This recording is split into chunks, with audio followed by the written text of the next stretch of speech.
Hi everyone, good morning সবাইকে। আমি উঠে পড়েছি, এখন বাজে 5টা। বিছানাটা গুছিয়ে নেব আমি। বিছানাটা গুছানো হয়ে গেলে বসে পড়লাম পেপার চেক করতে।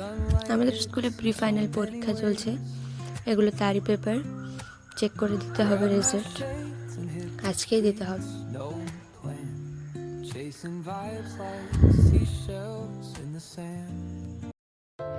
চলে এসছি আমি ফ্রেশ হয়ে। এখানে বানাচ্ছি আমি লাঞ্চ, যেতে আছে ভাত, কুকারে বসেছে আলু যেটাতে তরকারি হবে, এটা হচ্ছে আলু ভাজা, আর এটা হলো সেই আলুর তরকারি।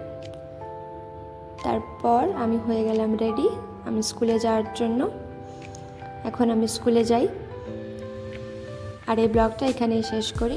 আবার দেখা হবে নতুন একটা অন্যতম ব্লগ নিয়ে। Thank you for watching.